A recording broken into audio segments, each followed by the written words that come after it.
The Beijing train station is so massive.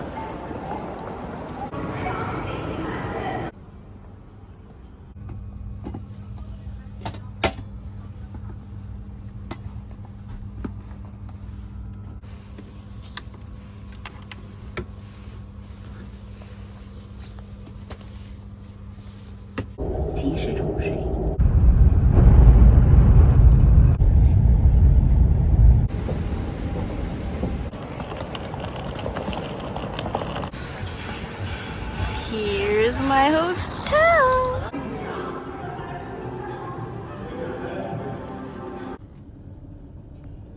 Okay, I tried not to look at everything so that you can have my honest reaction to this room, but this is insane. Oh my gosh. This is insane. This is huge. And look at this view. Wow. Okay, this is crazy. I know that Alex and I stayed in the Conrad in Los Angeles. What is this? A closet? That's a very fancy closet. It's like floating off the ground. I know we stayed in the Conrad in Los Angeles. This one is by far nicer. I'm just gonna go out and say it. I think also because the Conrad in Los Angeles was smaller and it was like in downtown LA, which like isn't that, like downtown LA sounds fancy, but it's not like that nice. But like downtown Shanghai, this is crazy. Also, the curtains automatically move. Oh, look at it. Wow. I'm on the 33rd floor. I am in love. Oh my gosh. This building looks like a bottle opener, and that one looks like the New York New Year's Eve ball, and that looks like the Golden Gate Bridge. I will say, these houses down here, they kind of really stress me out because where's the yard? The yard is another house. That is kind of a little bit stressful, but oh, I can't get over this. Oh my gosh. I think that's the Bund over there, which is like the waterfront part of Shanghai, and I'm definitely gonna go explore the Bund later. You know your hotel is fancy when they have a pillow menu. What? You can get different scents and shapes? Oh, I am for sure taking a bath later, and this shower is just like, oh, there's a rain shower and it's just a part of the floor. Wow, this is crazy. So this is my hotel, and there's literally a Pandora on the bottom floor. And the hotel backs up to this pedestrian-only street, which is so nice. There's no cars allowed. And that is my hotel. And one of those rooms up there is mine. I seriously can't believe that this is the next stop of my trip. I was like, I've been sick all week, and I really started feeling the loneliness, and I was getting kind of bummed out and just like ready to go home. Then I showed up here on the 33rd floor of that building, and now everything is cured.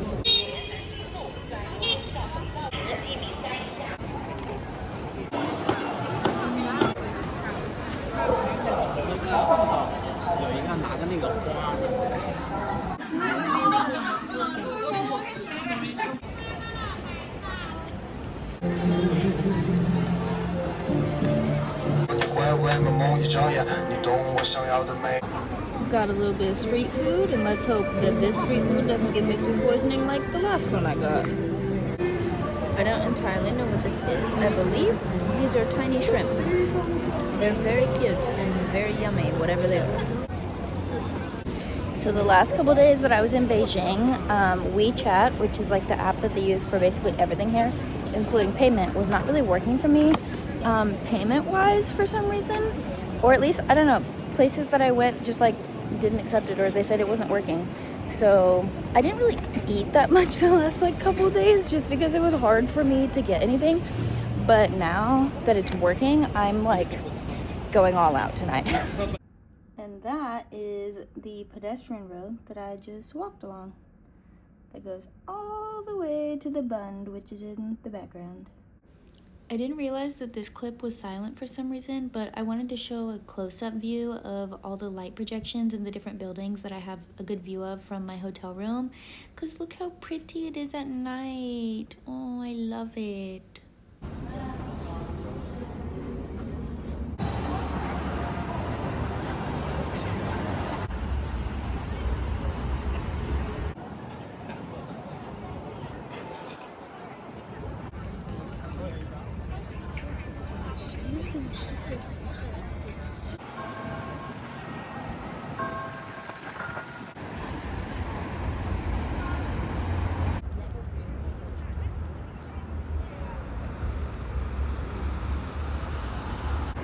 Happy New Year's Eve from Shanghai. I'm currently just walking around the Bund, which is like on their waterfront here. And the buildings are so interesting because this side of the Bund is like a lot more Western style, like classical old buildings. And then the other side of the water is like skyscrapers and new modern buildings, including the Shanghai Tower, which is the third tallest building in the world. And I'm gonna go up there later around sunset, and somehow I have to manage to stay awake until midnight. It's like noon or maybe 1 p.m. I'm already tired, and I also slept in today because I wasn't feeling well, so I don't know how I'm gonna make it to midnight. I'm definitely gonna need a lot more coffee. Here is the Oriental Pearl, another radio tower. I love that some of the tallest buildings in every city I've been to are just radio towers. I feel like, does the US do that? Like, am I just unaware? Have I been missing out on these tall radio towers this whole time, or what? That tall boy in the middle is the Shanghai Tower, where I'm headed right now. All the architecture of these buildings is so cool, but I still stand by the fact that that one looks like a bottle opener. I've also noticed that a lot of the really busy roads have these walkways that go above them so that you can avoid having to cross the road, which is very smart.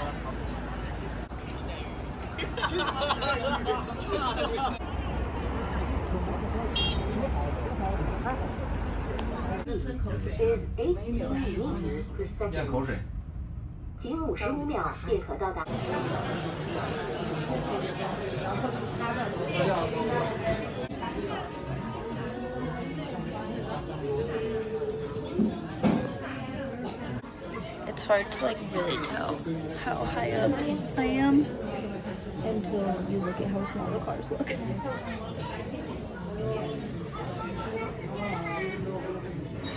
Also, look at that traffic. Ugh.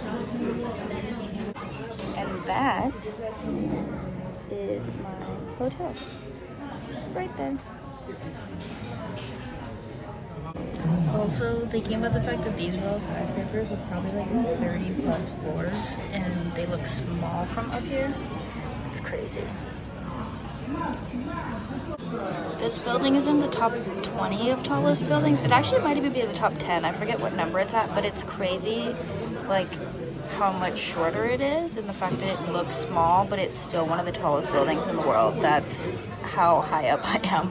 I'm on the 119th floor, and looking at this building is making me nauseous.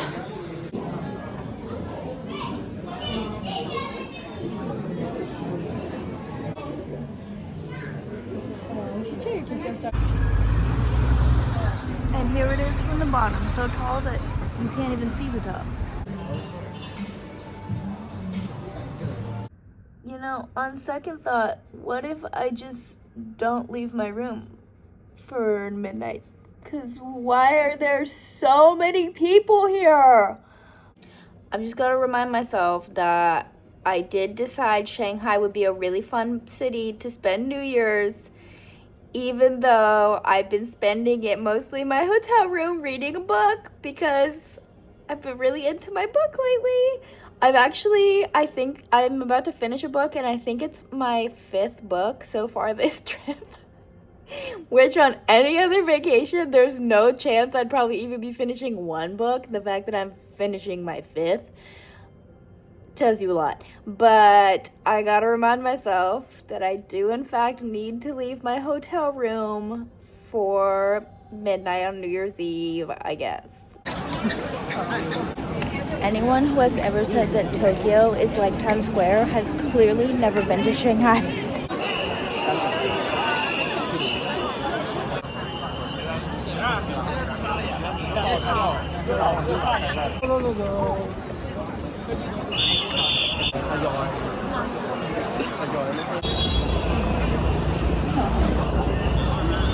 This is insane.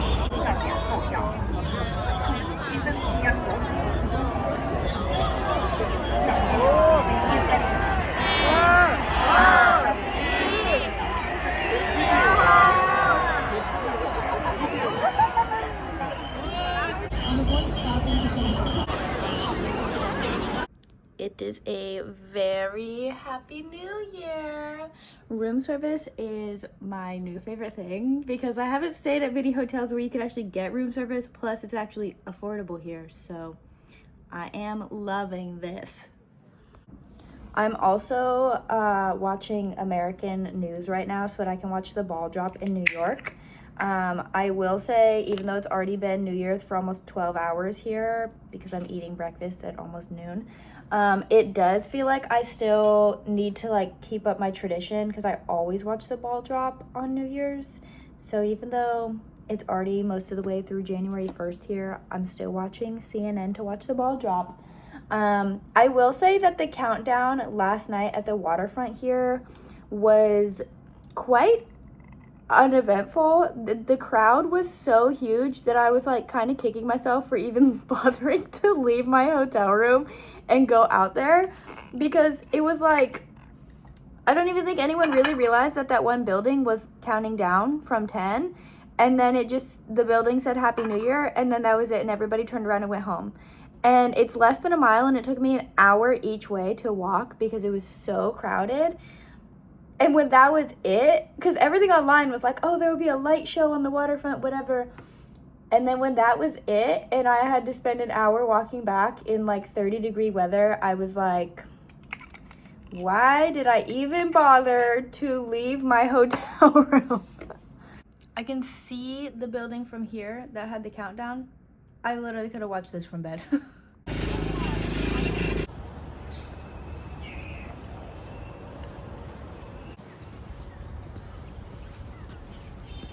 Well, if you can overlook all the cameras everywhere and the fact that, you know, we're still in the middle of a city, this park is actually really nice. I feel like it must be really pretty in the springtime when all the trees have leaves and flowers and stuff, but I feel like they did a pretty good job of like hiding the fact that there's skyscrapers around. But again, there are so many cameras here. It kind of takes away from the natural feeling, like just a little bit.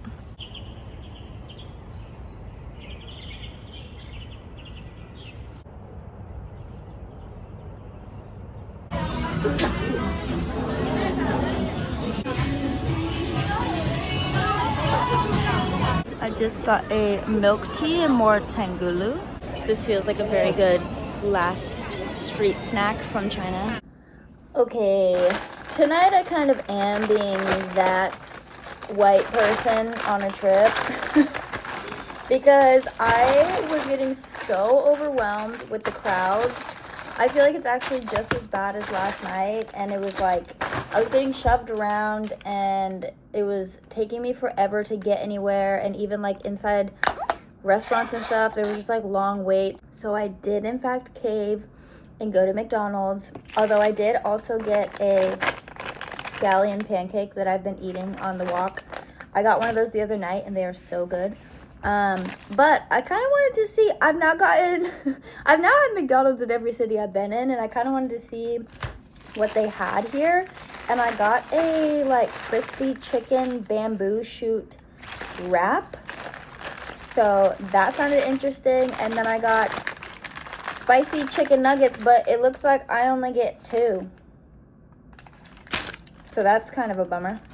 And then I got, they had normal French fries, and then they had crispy French fries. And then I got this little dessert pie thingy. Oh, and this soda, I forget what they called it. I feel like they called it like a Coca-Cola McCool or something. I think that they just like put ice cream on top. Like I think it's basically a root beer float except for Coke.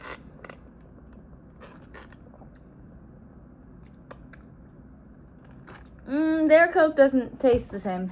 But yeah, I think this is basically a Coke beer float. So as you probably recognize by my background, I am in fact in California right now, so I am Maddie from the far future. I think I've done a pretty good job actually on this trip of remembering to start and end a lot of my vlogs, except for this one, because I left at 3:30 or maybe like 4 in the morning for my flight to the last destination of my trip. So I kind of forgot to like wrap anything up about my time in Shanghai or just like China in general. So this is the end of my China vlog. And while I'm here with you, I did want to clarify. I realized that I never explained anything about my hotel and why I was staying in such a bougie place. Some people that I know from Shanghai had actually recommended that hotel to me because they said that they've stayed there before. People consider Shanghai like a very futuristic city, so a lot of the hotels there are pretty bougie and upscale, or they have a lot of the like boutique hotels. So I did want to give myself like that one for like New Year's Eve. That was like the one place that I wanted to sort of like, oh sorry, that would be my cat. I wanted to sort of splurge a little bit on like where I was staying, because all my other hotels, okay, excuse me ma'am, all my other hotels were $50 or less, so I had actually saved a lot of money in the places that I was staying along this trip, and this was the one place that I was like, you know what, I'm just gonna give it to myself and like stay there. And yes, I do know that the entire trip was also a splurge for myself, but I just mean like as far as accommodations go. But the reason I'm explaining this is actually because I realized that in Alex and I's SoCal road trip that we posted vlogs about recently, we stayed in the Conrad in LA, which was our free night. But I think I mentioned in that vlog that the Conrad was like $1,000 a night. So I am here to tell you that the price of the Conrad in Shanghai was 1/10 of the price of the Conrad in LA, despite being like the same tier of Hilton hotel. It was literally 1/10 of the price of the one in LA. So even for the 3 nights I was there, I was not spending anywhere close to even half the amount that one night would have been in an American Conrad. So I just wanted to explain that, maybe more for myself than if that even crossed your mind, but I did just want to clarify that like there's no world in which I'm staying at a $1,000 hotel that I'm paying for. Crazy. Anyway, that is all that I have to say. That's the end of my Shanghai / China vlog. And now I'll see you in the last leg of my trip, which, spoiler alert, I actually think was my favorite place that I visited over this whole 2.5 weeks. Also, if you've never seen a cat so obsessed with chips, this cat knows the sound of a chip bag and a good crunch, and she will literally eat chips out of my mouth. Isn't that right, Athena?